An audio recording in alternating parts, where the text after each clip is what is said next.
So first you have this morally injurious event which violates your values in some kind of profound and deep way. We would argue that a natural and expected consequence of you having your values violated is the experience of what we call moral pain. And moral pain refers to the uncomfortable, dysphoric emotions, thoughts, sensations, urges that accompany the violations of your values. We don't pathologize moral emotions or cognitions. We don't try to reduce guilt or shame that someone experiences. It is not about that at all. It is about cultivating willingness to experience those emotions for the sake of what matters to you. Cultivating willingness to kind of step outside of a thought or step outside of a story, right? That was Dr. Jake Farnsworth and Dr. Lauren Borges on Psychologists Off the Clock.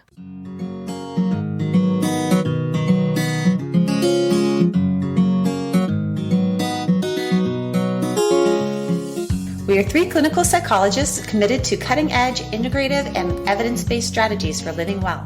On this podcast, we bring you ideas from psychology that can help you flourish in your work, parenting, relationships, and health.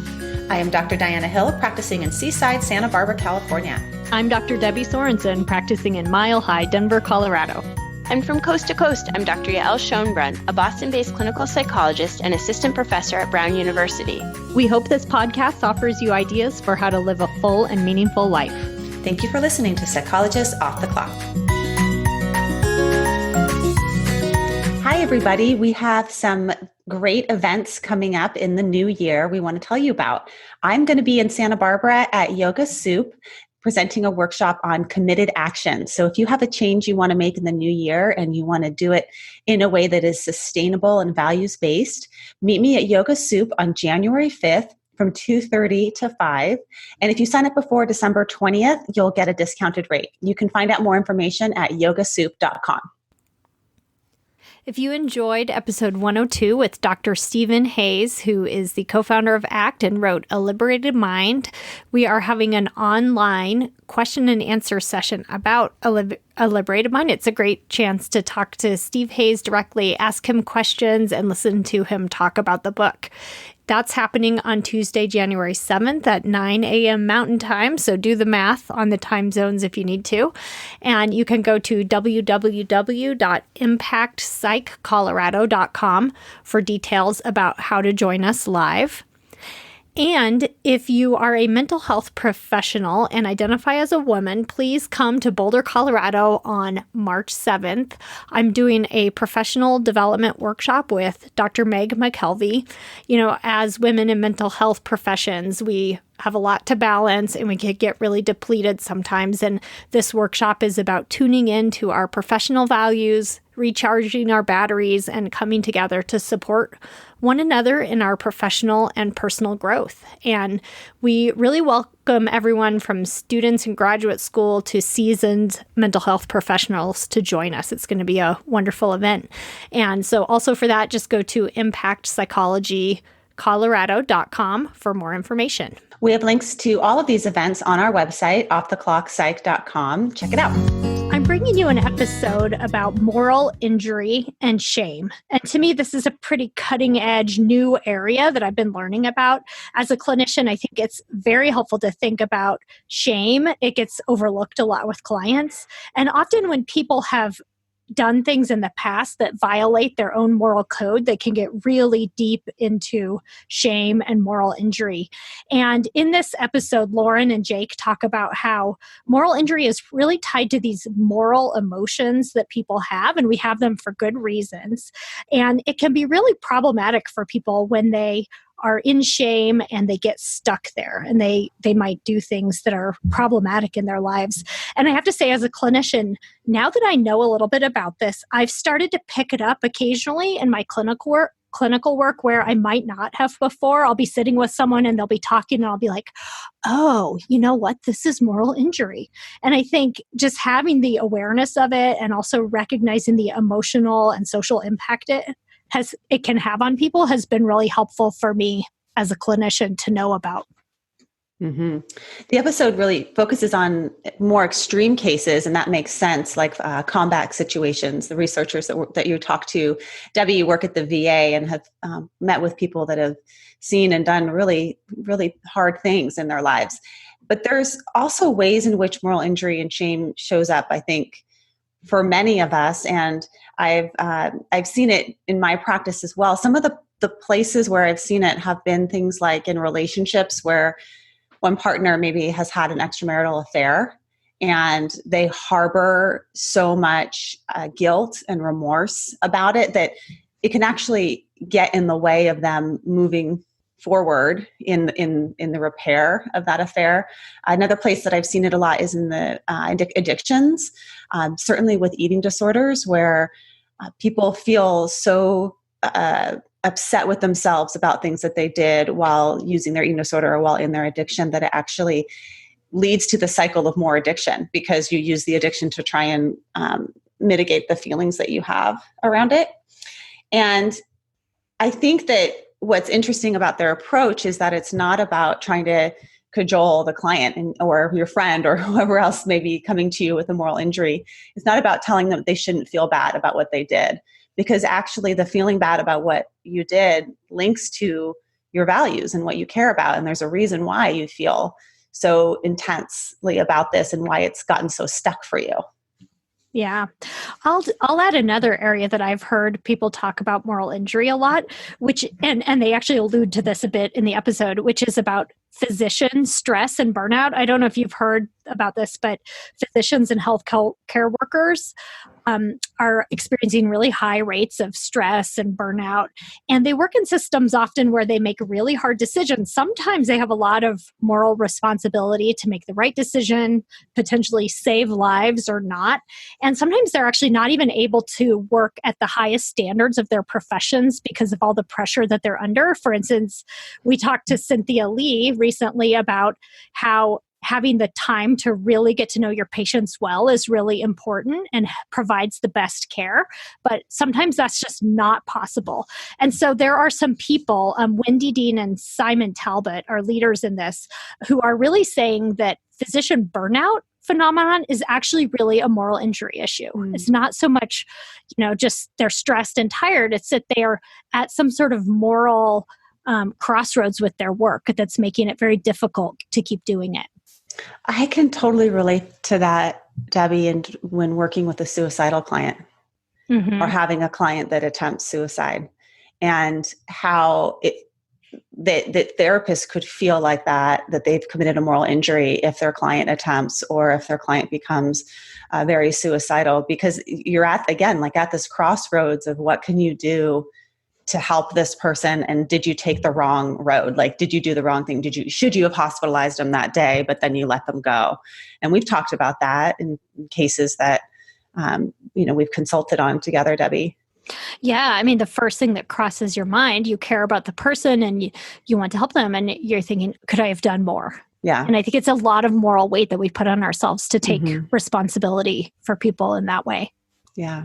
Yeah. So this episode, I think, will be so helpful for many of us in terms of what to do when we're at that crossroads and when we experience a moral injury. Yes. Let me introduce Lauren and Jake. Lauren Borges is a clinical research psychologist in the Rocky Mountain MIRECC, which is a VA research center. She's doing some really exciting research on moral injury, especially ACT for moral injury, and she looks at other contextual behavioral approaches to intervening on difficulty responding to shame. Jake Farnsworth is a clinical psychologist at the VA Eastern Colorado Healthcare System. He's a substance use and PTSD specialist providing clinical services to people who have co-occurring PTSD and substance use. And Lauren and Jake also have been collaborating with a team, and they wanted to acknowledge their team that they work with.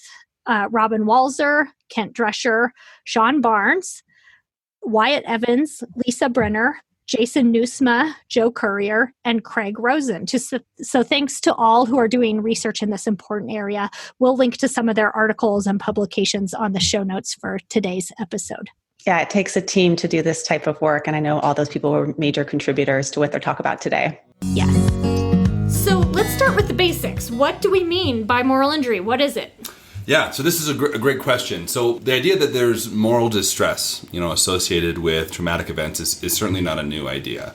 That has been around for hundreds, if not thousands of years. What is more new is that since 2009, when the seminal article by Brett Litz was published, moral injury has kind of been given a name and a research kind of thrust behind it. So since 2009, when that seminal paper came out, a number of different people have tried to kind of provide definitions and clarify what we mean by this thing called moral injury. And Lauren and I and our research team are no exceptions to that. So we have our own perspective of what that is. We would break moral injury down into three key parts. Okay, the first part is a morally injurious event or a morally injurious experience. This is a situation that takes place in a high stakes context and involves the violation of core beliefs, moral beliefs, or values. Okay, so thus far, the primary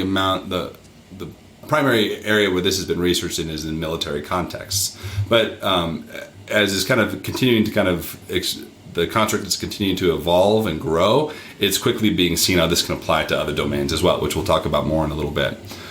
So if someone does something unfair, we feel anger, right? If I do something that violates my own values, I might feel guilt or I might feel shame. And so just like if you get cut, right, pain is the natural and expected response of your body responding to that injury. In the same way, if we have a morally injurious event, we would expect there to be pain. If we're not feeling pain, that actually is a bigger problem in a lot of ways, right?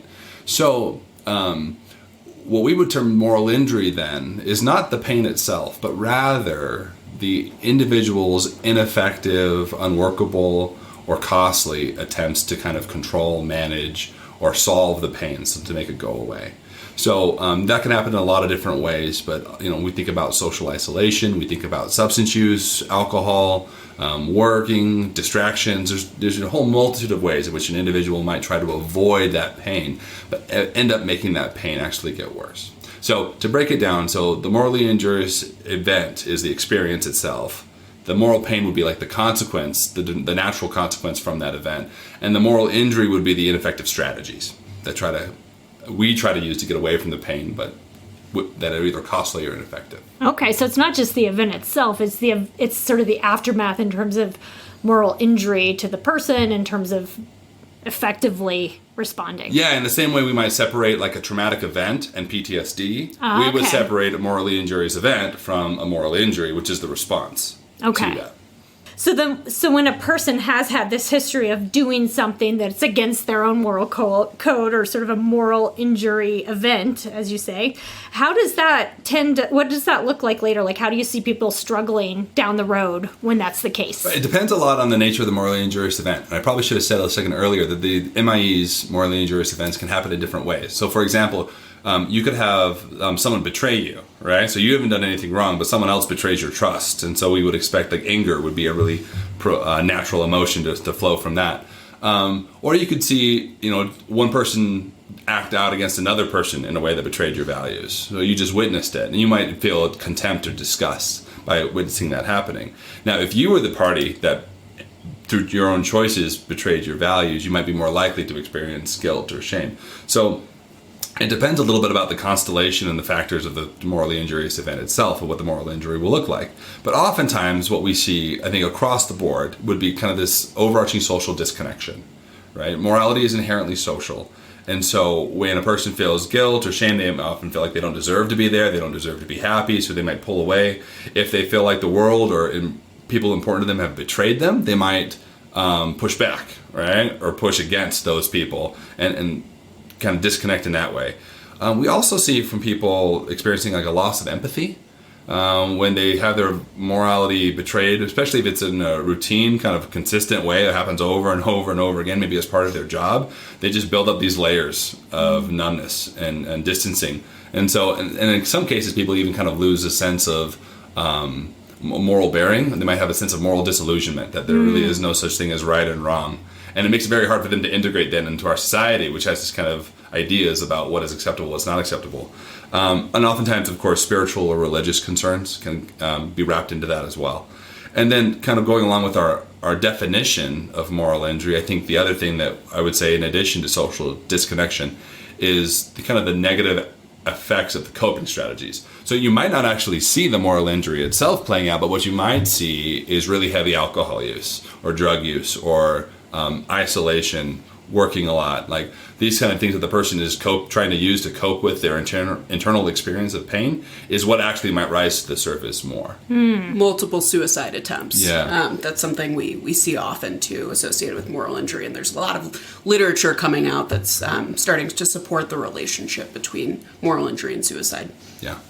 Wow. So there's a lot of different ways that shows up. Yeah. Yeah.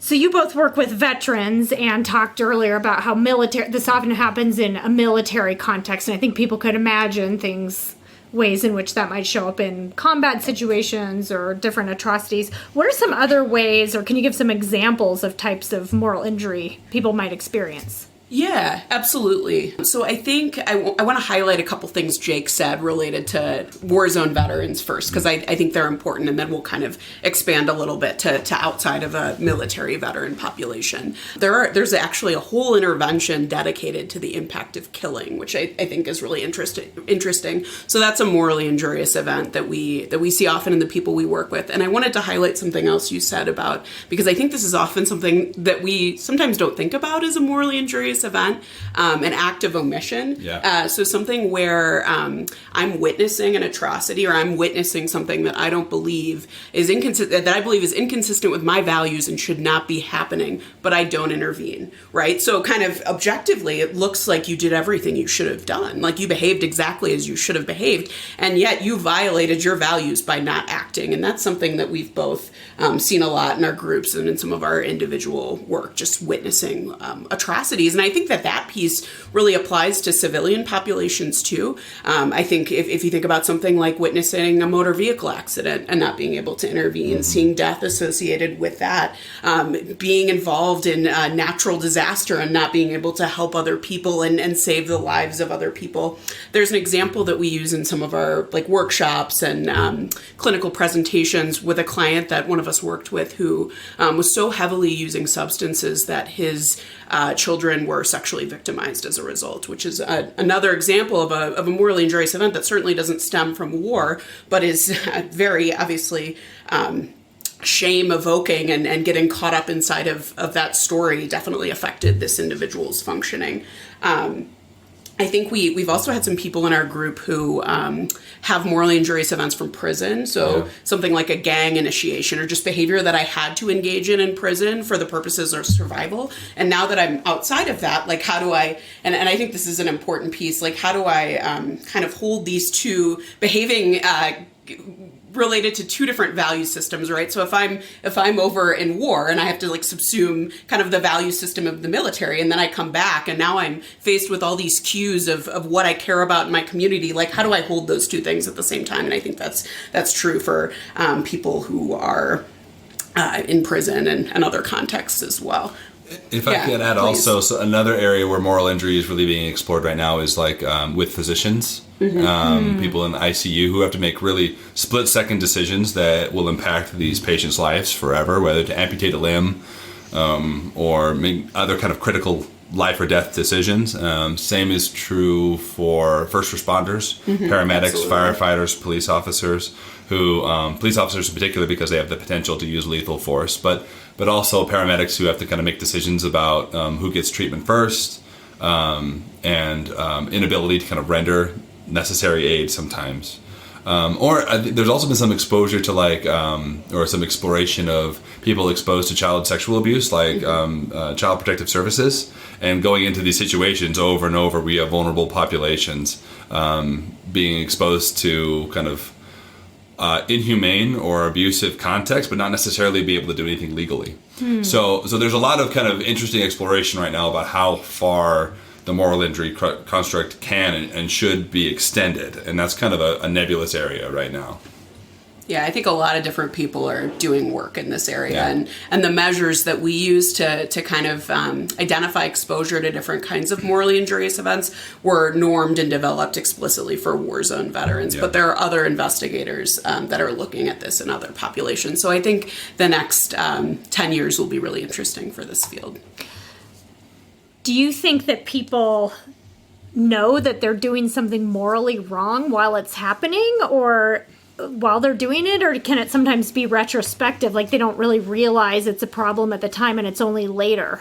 Yeah, it happens in lots of different ways. There's some qualitative research that suggests like that some people know in the moment. Like in the moment, it just hits them in that way and they realize this is wrong. But either because they choose not to or they're unable to, the event still happens. So certainly that occurs. But there are other cases that we see, both in our anecdotally in our clinical practice, where individuals at the time thought that their actions maybe were justified or that what was happening is what should have happened. But then afterwards, maybe especially as Lauren said, when they change context. Like, so for example, service members, oftentimes these events happen overseas in war zones. And there's an entire culture there. There's a set of SOPs and rules of engagement. And what we know as humans is that we're highly influenced by our environments, right? So when a person is in that kind of social context where they don't have much time, where their life is on the line, it can stoke a lot of moral emotions that can make us more inclined to make moral decisions that we otherwise wouldn't do. And it's not until the individual comes back, like into the civilian sector, and has some time and some distance from the event to really consider what was happening, that sometimes they recognize, wait a minute, like I was someone else over there. And oftentimes, I think narratively, we get this sense of I was a different person in that situation. And I'd even say that goes the same for some people in the midst of their addiction, right? Like it feels like it was a different person who was doing things, and yet it's still me. You know, it was same name, same social security number. And so how do I reconcile that I was this different person and did these things that now I find maybe wrong and reprehensible, right? Or that I was, in some way, even a part of it. So I think sometimes with veterans, especially as they come back, they look maybe at the broader kind of political context of our recent military engagements and maybe start to question what was that for, and was that really the reason why I thought I was going over there to begin with? And so sometimes that can also create a sense of kind of disillusionment, that what I signed up for is not really what I was involved in doing. More complicated than some of the, like World War II, where people had this clear sense of like, we're doing this for a very clear moral reason. Some more recent engagements, Vietnam and some Middle Eastern, it's less clear what they're doing and why. And that increases the complexity. And even in World War II, there are we didn't have the term moral injury, but there are certainly some writings in terms of, one of the things we didn't point out is that moral injury can also come just from observing intense human suffering, right? And so that's another way, I would say, and certainly, acts of atrocity and inhumanity happened. Absolutely. In any war, right? Yeah. Throughout time as a human species, right? That's been a part of our heritage as well. Yeah, and that was a pretty U.S.-centric thing I just said, because if you were in Germany, it's a different totally. thing, right? Absolutely. So I was talking to one of my podcast co-hosts, Diana, recently about this interview, and we were in the car together, and we started talking about things we've done that we feel guilty about, like smaller scale things.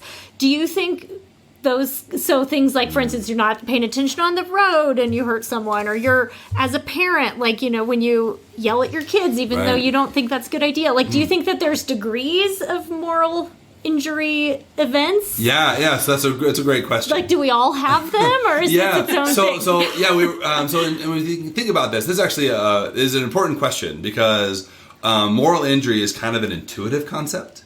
Right? And so when people hear it, like when I talk about PTSD with people, they're like, what's that? Like they've heard of this thing, but they don't really get it. When I say moral injury, everyone immediately goes, bingo. Like I know what that is. I've done things too, right? No. Like how do you know? Right? How did you find out? Right? I think just like the weight of the term morality, like what is that in an equivalence class with? It elicits so much about me, the world. So I think that makes a lot of sense. Yeah. So I think one piece to recognize that morality is a fundamental part of our human experience. Right? Like, as social beings, we have to have a way to kind of know how to treat each other. Yeah. And that's kind of really where morality lives. And so we've all had moral experiences. I would say, based on our definition, we've all experienced moral pain. Now, if I could maybe use a parallel to kind of help us understand, your question, though. So when we think about PTSD, Have you ever had a nightmare before? Right? Yes. You've had a nightmare, right? I've had a nightmare. We've all had at least one nightmare in our life. Have you ever felt maybe a little on guard or edgy because of the situation you were in? Sure. Probably, Yep. right? Have you ever not done something because of how it was going to make you feel? Right. And so of course we've all done, if we look at the symptoms of PTSD, separately, we could all probably resonate with them a little bit too, right? And statistically, not everybody, but the majority of people in the US at least have experienced at least one traumatic event at some time in their life, right? So what makes the difference then between someone who's experienced those things and someone who has the diagnosis of PTSD? Well, I would say one is the number of symptoms that you're experiencing, the intensity of those symptoms and the duration, and the functional impairment, right? So just because I've experienced a nightmare doesn't mean I have PTSD.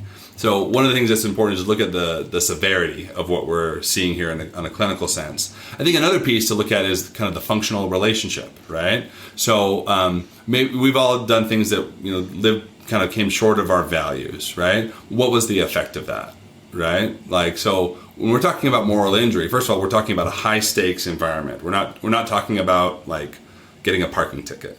Right, we're talking about things that kind of fundamentally altered the course of people's lives. Okay. Right, where lives were lost or had kind of serious implications for people's quality of life long term. And then the other piece we're saying is, when we're looking at functional impairment, we're looking at kind of pervasive, significant impacts on people's ability to connect with what they value most. So, for one example, there was one individual who really lost the ability to feel love for his family that we worked with. And even though he was holding down a job, right, but he was a military veteran, and he was involved in, per his count, due to his job, hundreds of deaths, of civilian deaths overseas. And it was all according to rules of engagement, but it was kind of part of that ominous term, collateral damage. And he really lost this sense. He started seeing people in terms of numbers, and he brought that home with him. So he saw his own family as numbers, and he couldn't break out of that. Right, so that goes beyond a sense of oh man, I really shouldn't have done that.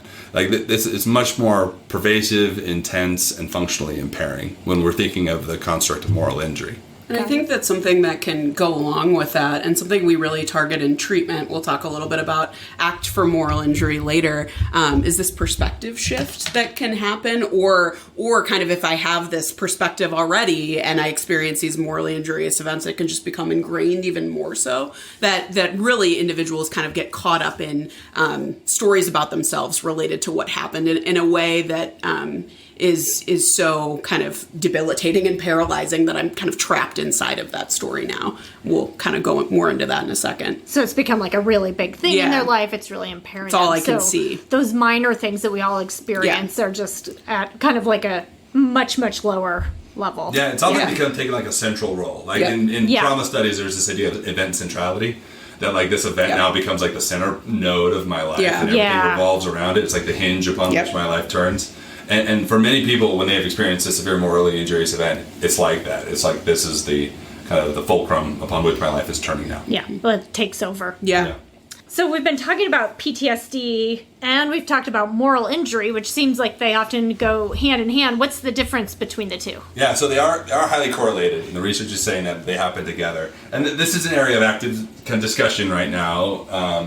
And so what we'll share today is kind of our thoughts about why the construct of moral injury maybe doesn't fit so well with PTSD.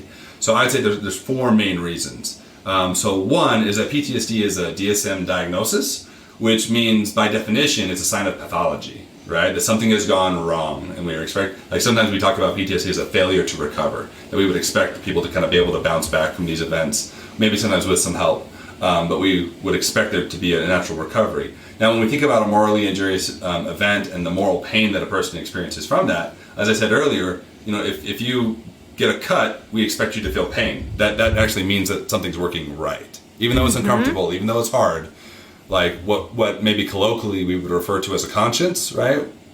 We think that serves an important function for the person to be able to kind of recognize when their values have been violated.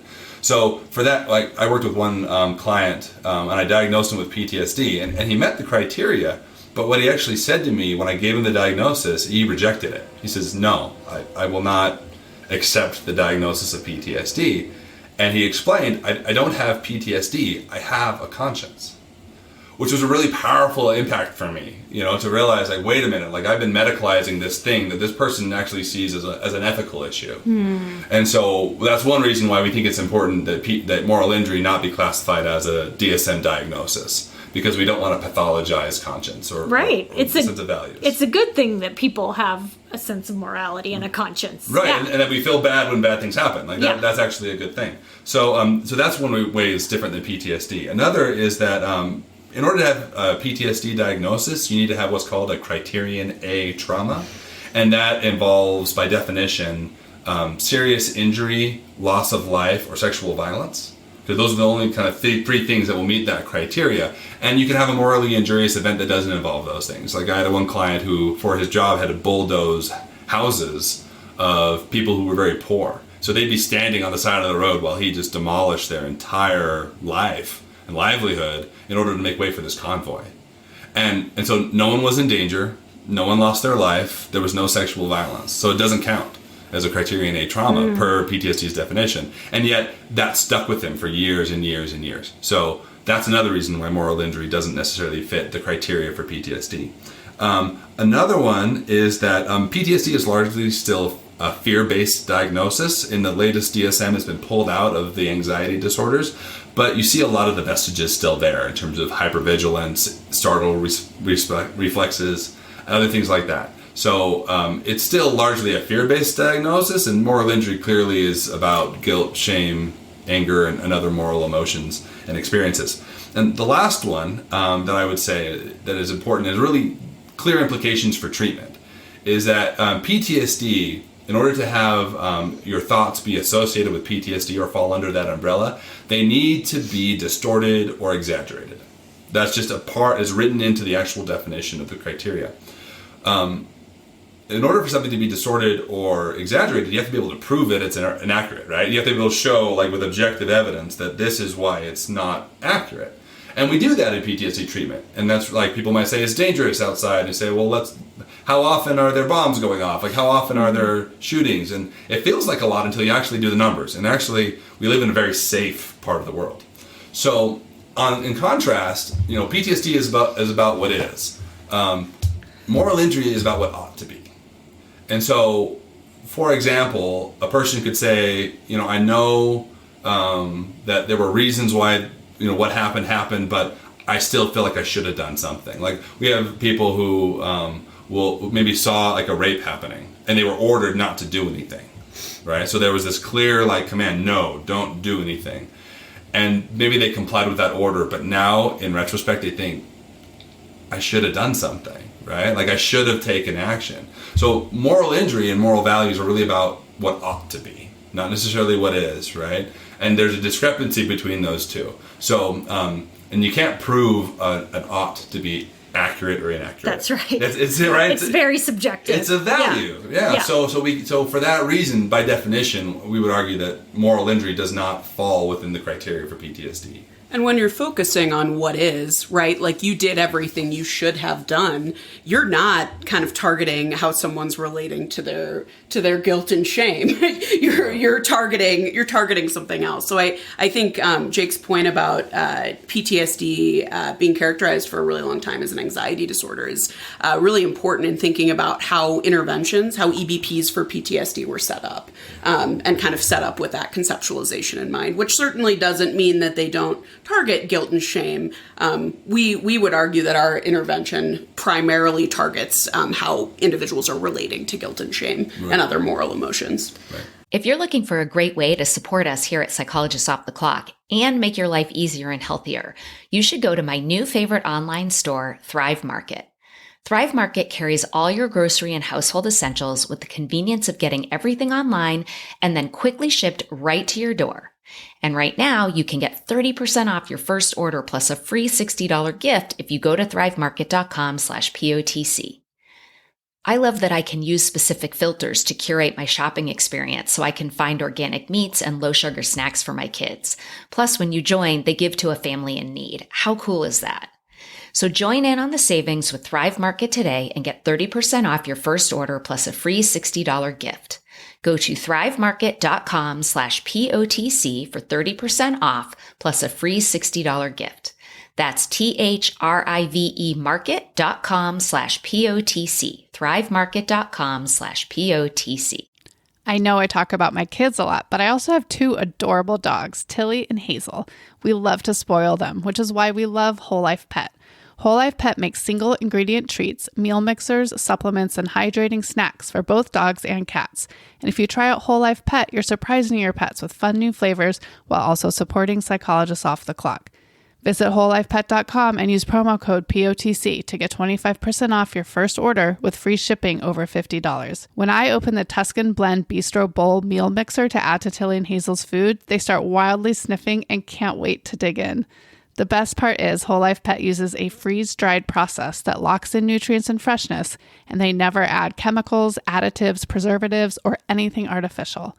Visit wholelifepet.com and use promo code POTC to get 25% off your first order with free shipping over $50. If you're unsure about what to try, you can fill out their short questionnaire by clicking the red Start Today button on the home page. It will ask you a few questions and make custom product recommendations for your pets. Visit wholelifepet.com and use promo code POTC to get 25% off today.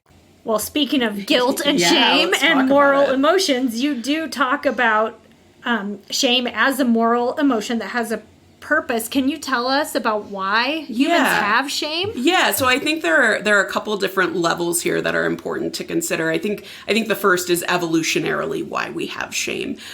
Shame is an emotion that actually motivates incredibly effective behavior for the purposes of human survival, right? If I consume too many of the group's resources, I should feel shame in response to that, because that will temporarily remove me kind of from the tribe, from the bigger picture, which is really important if we're thinking about kind of the greater good and the collective sort of staying intact. And there's some cool research that kind of relates shame to the social safety system. So I think part of this is like humans are hardwired really to be socially connected, and so that kind of the other side of that is, well, what do I do? What happens when I do something that is socially not acceptable? I feel shame as a consequence, and we actually argue that you should embrace that, right? So embracing shame and moving with shame for the sake of what I care about is critical in the way that we approach shame clinically. But unfortunately, that's not the message that we get in our culture. That's not the message that we get in mental health care. I would actually argue as a whole, shame is pathologized. It's something that you shouldn't have. It's something that we try and work to reduce, which I think is not kind of harnessing the power of what this emotion is and how it functions to keep us together. So I think that's kind of the importance of considering shame at the level of the group. And then I think we get into shame at the level of the individual. And what does that mean? So if we know that evolutionarily we should have this experience, and this experience keeps us connected and motivates pro-social behavior, if we think about it at the level of the individual, it's really interesting because so now I have this emotion of shame. Of course I do, because I'm human, but then it's wrapped up verbally in all my own crap, all my own content, all my own rules about what people should and shouldn't be like, what I have done, my own stories about my experience. And I think that's interesting because that's kind of how we see it playing out with our clients. We're caught up in these stories about ourselves related to these emotions. And I think then what can happen in the therapy room, right? If I'm a client that's experiencing really profound shame, is for you sitting across from me as the therapist, that's incredibly aversive to be in the presence of. Yeah. That's incredibly uncomfortable because shame is a signal for disconnection. So we actually want to move away from that.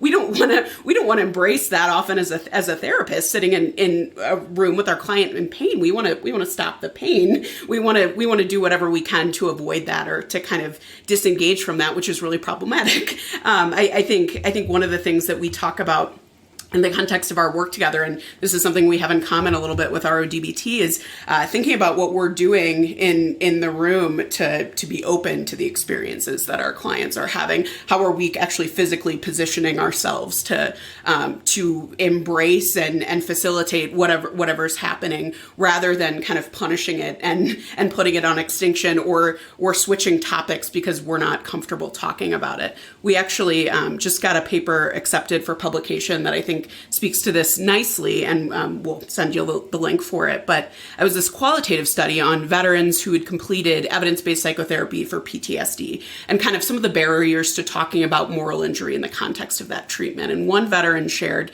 I just got the feeling in the air that my therapist didn't want to talk about this with me. Like, I wanted to go more into depth related to this thing, but she didn't want to go there. So I think oftentimes we're just conditioned to kind of recoil from these experiences, and that in and of itself can be really problematic. And I would even say that a lot of you touched on this, but if I could expand on it, even our training as psychologists, which often teaches us that shame and guilt are pathological, that they're, like in major depression, guilt is actually a sign of depression, right?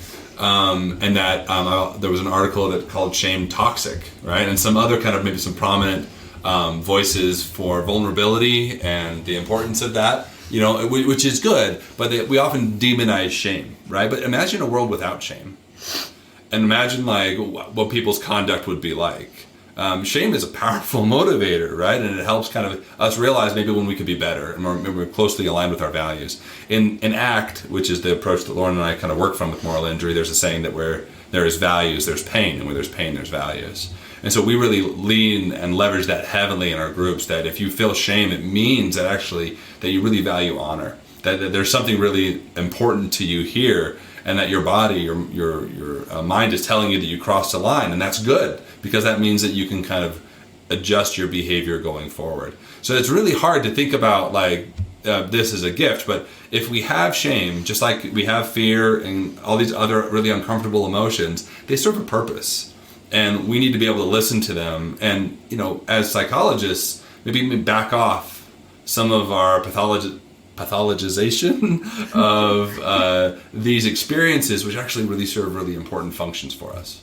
Right. We can learn from it if we pay attention to it in the right way. And if, as therapists, instead of like shutting it down or trying to fix it, we are open to it, maybe something really important could happen. And I think like if you think about like the micro mimicry stuff that happens, like when my client expresses shame, I'm going to start feeling shame, right? And I'm going to disengage from it. So I think a really important thing to clinician avoidance, right? To slow down and think about is like, as Jake was saying, shame is a signal that you actually care, that you care about relationships. So like, I think for us, we've really focused on, okay, let's slow down and notice what it is that's coming up for us and use that as a signal as providers to pursue our values in therapy in the context of whatever is coming with it. Well, and one of the most powerful things that can happen, I think, is when someone does open up about something that they've been holding really tight inside because they're so ashamed. Yeah. But if they can open up to it and take a look at it and share it with somebody, like that can be huge. Absolutely. So important. Yeah, and it's incredibly vulnerable, so we want to reinforce that rather than unintentionally do things. And not blame the shame, right? But blame the avoidance. Blame like maybe some of the rigid rules and kind of ideas that the person is maybe holding on to. I think blame the verbal repertoire related to the shame. Yeah. Right? It's not the shame itself. It's like, if you got an infection, don't blame the cut. Like don't blame like the pain you're experiencing. Like blame how you're treating that cut and what you're doing with it that's preventing it from healing.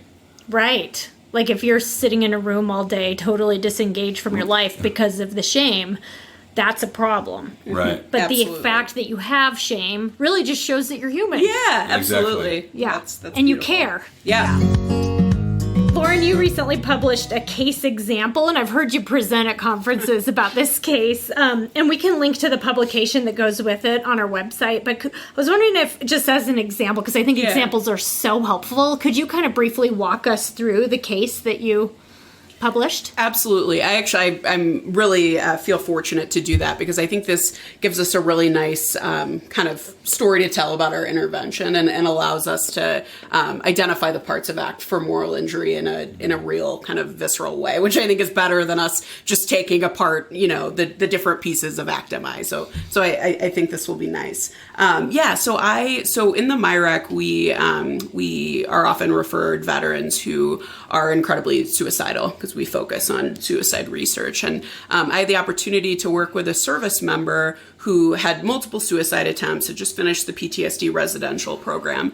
And he did a MIRECC consultation with us. And in the context of that consultation, his provider really figured out, like, those consultations are set up to understand what's driving risk for suicide, why this individual had multiple suicide attempts, why he was kind of stuck inside of suicidal ideation, what was going on. And they figured out that the function of him thinking about suicide and him engaging in suicidal behavior was to avoid shame, which was directly related to morally injurious events he experienced while deployed. So it became very clear that to target his suicidal behavior, we had to target his moral injury. So then I was referred to work with him, and his morally injurious event, basically his job was to collect information on high-ranking members of the Taliban and use that information eventually to take their lives. So he was responsible, or believed he was responsible, for the deaths of men, women, children, of several people. And I think what's really interesting about that morally injurious event is in the context of working so closely with these people, he learned just that they were humans, and developed relationships with them outside of just you're the enemy, because unfortunately, we can't compartmentalize like that, and we shouldn't actually. And so he would actually describe that he developed friendships with a lot of the people that ultimately he ended up being responsible for their deaths, which is just like incredibly emotionally complex to have all of those things happening at the same time. And he said kind of his primary motivation for treatment was just based on his suffering, and that he didn't deserve to be loved because of the things that he had done. It was that visceral and so sad. Yeah, and intense for him. And so our work together really centered around clarifying his values first, figuring out, now that you've experienced these things, what is it that you care about? How do we start to take steps towards that? And what do we need to do to take steps towards that? And I think that was the biggest piece, because to pursue what mattered to him, his relationships mattered to him. We'll talk about spirituality in a second, which I think is a particularly interesting piece of this case study and our work and Act for Moral Injury in general.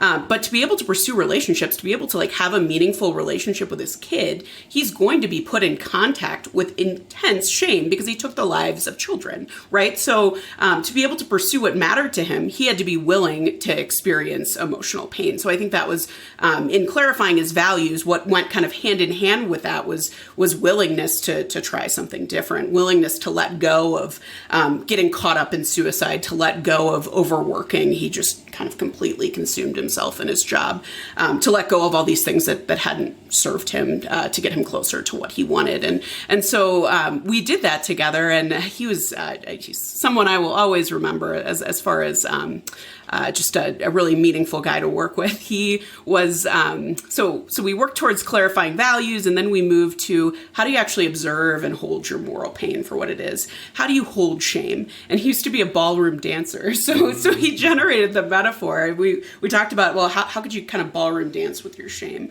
How could you move with it in the service of what you care about, but not let it completely move you, right? So holding it, moving with it, doing a dance with his pain.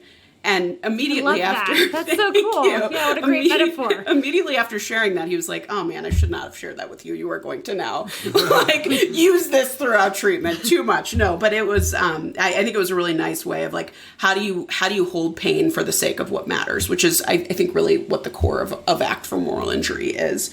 I think another big thing that we worked on, so moral pain, the way that Jake described it, it can sound kind of overly reductionistic, I think, like our group's definition of moral pain, just like shame, guilt, these beliefs you have, but and I think that's actually very critical so that we know that what we're working with, it's critical to kind of drill down to that level, but that's not what our minds do, right? Our minds generate these really complex relational networks that we call stories in our group. These stories about ourselves and other people that we become totally wrapped up in, related to these morally injurious events and related to our attempts to kind of manage the shame and guilt and all of the painful experiences that we've had, we kind of start spinning and create verbal rules and create stories around how I am, how the world is, to kind of protect ourselves. But then we get caught up in those and actually can't move towards what we care about. So a big shift for him was really in learning to step back from these stories he had related to his moral injury, learning to step outside of those so that he had the agency to be able to kind of write new ones. So he had the agency to live his life. And in doing that, so it was really cool. We initially did a valued living questionnaire to kind of assess like what was important to him and his behavior, in the past week consistent with what was important to him. And we got to the spirituality item, and he was like, spirituality is absolutely not important to me. I will not be pursuing that in therapy with you. So to me, I was like, ooh, this is interesting. That seems like a strong response. Circle this item. Absolutely. Yeah. It was a very strong response. And he had been raised with a very strong set of kind of religious rules, I think, or at least what he interpreted as religious rules. And that is what he believed spirituality to be. And it was cool because in the context of like moving towards accepting shame and accepting other facets of moral pain, he started spontaneously engaging in spirituality and then started labeling it as spirituality. So he's actually building new stories about what spirituality is in the context of this work, which was like, whoa. I mean, that was really where things started to shift. He said, God, what did he say? He was like, spirituality for me now is contributing to other people. And I think what's really interesting about that, right? So spirituality is connecting to something bigger than you. It's reconnecting to the tribe. It's finding a tribe. So for him, spirituality was engaging with people, which I think speaks to what we were talking about related to how shame functions. So he was noticing shame, but then engaging with a community and reestablishing and connecting himself to a community, which was really huge. He demonstrated and you can read the paper to kind of see more about this, but he, I think, improved in his value behavior 40 points on the VLQ. It was really dramatic the way that his life shifted because of really how he ran with this intervention and ran with engaging in bold moves, which bold moves we describe as just small kind of committed actions that are values consistent. And I think a big piece of bold moves is that to move boldly towards what you care about, you have to be willing to have the shame that comes with it. To say that I'm being spiritual means that I'm going to have shame while I'm engaging in spirituality, particularly for this individual. And I want to read a couple quotes from him, if it's okay, because I think these awesome. I think these really highlight the impact of the intervention in a nice way, better than Jake and I think can describe what we think our intervention does. So this service member said, the intervention did not lessen the amount of pain that I feel. It did not make it so that I no longer feel pain for my morally injurious events. What it did, it made it so that I could connect better with that pain, so that I could interact with that pain with more responsibility. And it helped me to identify with areas that I connect to and be able to accept that in my life, I will always feel a lot of moral pain. And I'm still able to feel happiness and feel connected to other people. So this is not about not feeling pain for what you did. In fact, who are we to tell you shouldn't feel pain for what you did? We weren't there. We are not moral authorities related to your experience. What this is about is willingness to hold that pain and march towards what matters to you. Mm-hmm. I think another, so kind of in line with that, I think something that was really nice, and this is the last quote I'll share, and you can check out a bunch more in the case study. He had completed cognitive processing therapy, which takes a very different approach to moral emotions and cognitions. And so I gave him a measure of treatment acceptability that we use in our trials here called the narrative evaluation of intervention interview. Which allowed him to kind of just report on his experience. And so in one of the areas, he said, the biggest difference between ACT for moral injury and cognitive processing therapy is that ACT is focused specifically on the idea that I need to accept what has happened and not so much try to reassign blame for it. With many other treatment modalities, it is focused on aiding victims and survivors to reassign blame and guilt for what they had been through. In my situation, I had been unable to do so because the facts of the matter are that I bear full responsibility for the deaths of many people. This treatment was very effective in helping me to develop my values so that I can feel pain without being consumed by it, and also focus on striving towards living up to my values and accept where I am now instead of comparing myself to where I was or where I want to be. So Wow. Yeah, let that land. Yeah, that's powerful.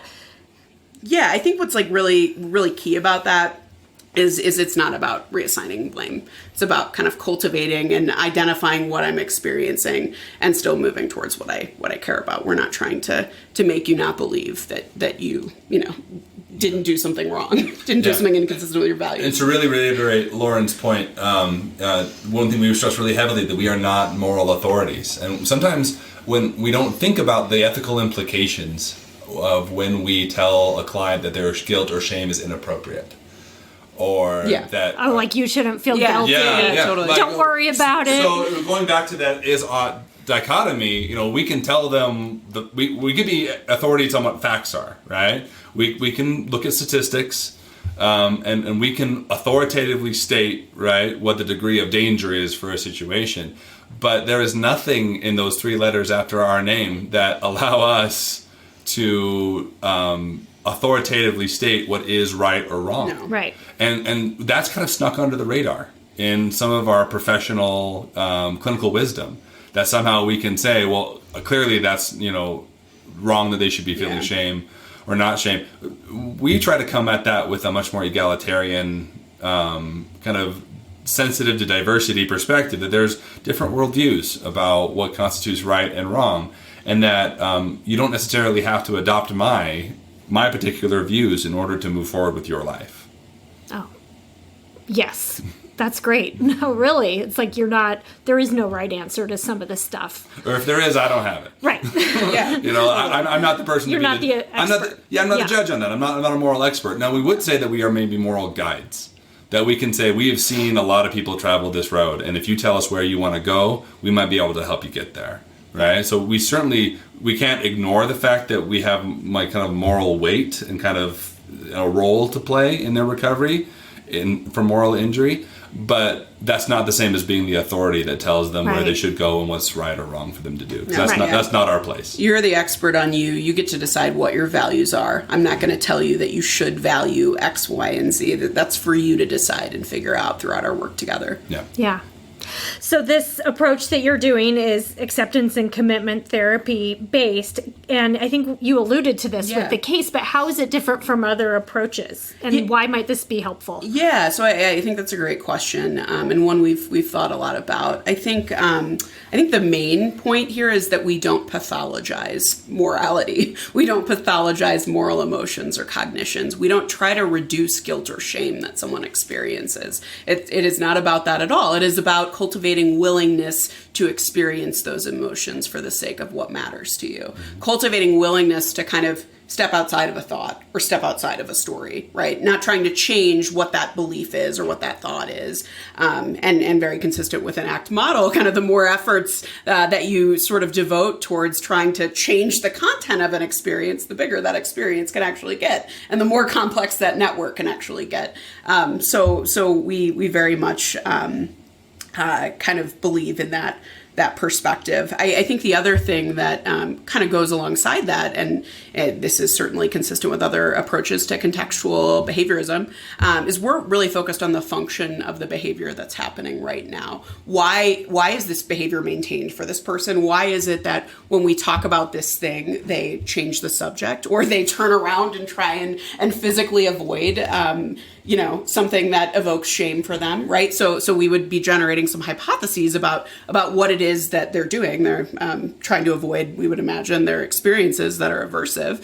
And from that kind of information in the moment, that sort of mini functional analysis, then we generate interventional strategies that are kind of based on approaching experiences. And I think a piece that we actually haven't touched on yet that's really important is our intervention is group-based. And the reason that it's group-based is because we believe that provides people kind of maximal opportunities for new learning related to moral emotions and cognitions, and related to engaging with their values. Because if they're in a room full of other veterans who have experienced morally injurious events and are struggling with moral injury in relation to how they're managing guilt and shame, they're going to learn a lot more than they will probably just from, the two of us. And certainly that isn't to say that this intervention isn't effective individually. The case example I just described was an individual application. But we believe that putting people in a social context actually kind of maximizes our potential for helping them interact flexibly with moral pain, flexibly with guilt and shame. I mean, it's a huge exposure therapy just to be talking about this around other people. Totally. Yeah. Yeah, and also there's something about your ability to see someone else struggling with a similar issue, because oftentimes the people in our group will have so much more empathy for each other than they do for themselves. Of course. Right? I'm the worst person in this room syndrome, right? And that can be really helpful when they all say that in turn, and they realize, like, wait a minute, we all think this. Yeah. And that's not possible. I'm not the only one. Yeah. So Right. so again, it's really interesting. Like another function of pain that we haven't talked about yet is that it really actually bonds us together. Like think about the people, maybe you went to grad school with, or people that you've like been in the trenches with and suffered through. You might not have picked those people as your best friends, right? But just by virtue of your shared suffering together, you develop a bond. Yeah. Right? So there's something about, and Sebastian Junger is a journalist who wrote a book called Tribe, which is all about how adversity kind of binds people together, which is an excellent book. And so there's something about pain that is really valuable for us, and it's even a gift if we can allow it to be, right? If we can relate to it in that way. I think one point I would add to the case study that Lauren brought up was about the spirituality and religiosity piece. Just like morality is a topic that we as psychologists don't really get a lot of training in. Yeah. We get ethics training, but that's like how to not lose your license. Like that's not the same. That's for us to behave well, right? Yeah, that's not the same as like how do you deal with someone who's going through a moral injury. We also don't get a ton of training in spirituality and religiosity in terms of our diversity coursework. And with people with moral injury, those are often things that are impacted, and it's hard to approach that to say, well, help me understand about your religious values, because sometimes those things were the things that were wounded, like those were the things that were kind of broken or violated, and so like Lauren's client. Oftentimes veterans or clients with moral injury are in kind of a deep place of what's called spiritual struggle, right? And they don't know really what to make of it. So we have this dual problem as providers. On one hand, we have to be able to kind of competently approach spirituality as an area of diversity, and also do that when someone is in the midst of a struggle with that area, right? Mm-hmm. So to kind of know how to hold that while they don't really know what they're even holding themselves. And so for that reason, you would imagine, and you'd be right, that a lot of chaplaincy has been very interested in the topic of moral injury as well. And I think one of the things that we really like about our intervention is that someday, maybe in the future, we think that there is a good ability to kind of have a more spiritually integrated approach, or to even have some role of chaplaincy in delivering the intervention at some point.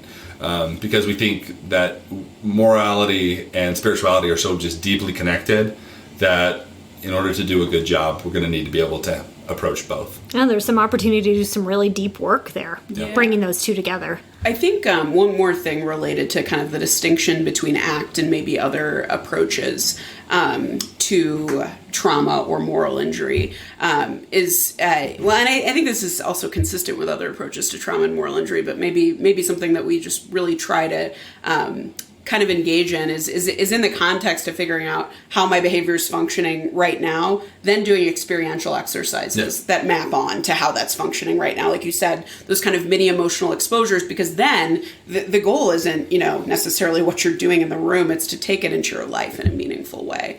So we focus a lot on like, how are you going to engage in this bold move in your life while experiencing this shame, and now let's do it. Let's try it. The outside of session stuff is actually pretty significant. I would say. Yeah, they're kind of like values in vivos. Yeah, values in vivos. Like we go and do this thing, right? That is hard for you because it's in line with your values. Yeah, that's where the action happens. Yeah. Well, I appreciate the work you guys are doing. I've learned so much from you, and I think it makes me realize that there are times when this really needs to be brought into therapy, and we might overlook it. Yeah. Because people aren't talking about it. We might not be picking up on it. Everybody's uncomfortable about it. So I think it's just really helpful. And definitely like stay tuned from us. So I don't think I think I alluded to this earlier, but one of the things that Jake and I are working on right now with the rest of our team members is a 3-year acceptability and feasibility study. So we're looking at,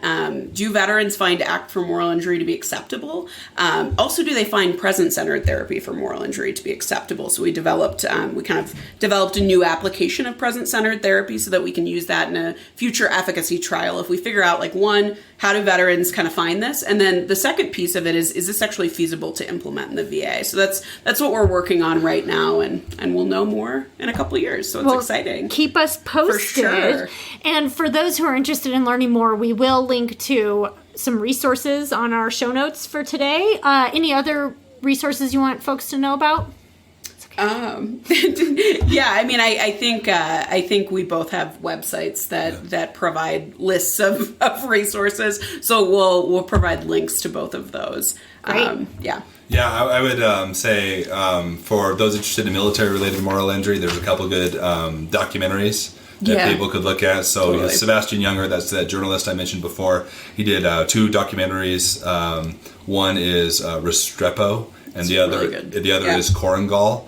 And so and of course we'll have webinars and stuff, but he, in that those documentaries, he actually is embedded with, I think, an airborne platoon that's kind of dropped off in the Korengal Valley in Afghanistan on a mountaintop behind enemy lines and kind of digs an outpost. And so it really, and there's a lot of footage and interviews with those service members. And even though it's not about moral injury, they don't talk about moral injury. It's kind of woven throughout the interviews and their experiences. So if people are kind of interested in kind of getting and there's other great documentaries as well that I'd be happy to, if people want to reach out, to kind of put them in touch with. But those 2, Restrepo and Korengal, are really excellent. Excellent. Well, thank you both so much. I really appreciate it. Thank you. This was great. Yeah, thank you so much. Thank you for listening to Psychologists Off the Clock. You can find us on iTunes, Facebook, and Twitter. This podcast is for informational and entertainment purposes only and is not meant to be a substitute for mental health treatment. If you are having a mental health emergency, please dial 911. If you're looking for mental health treatment, please visit the resources on our webpage. Our website is www.offtheclockpsych.com. That's www.offtheclockpsych.com.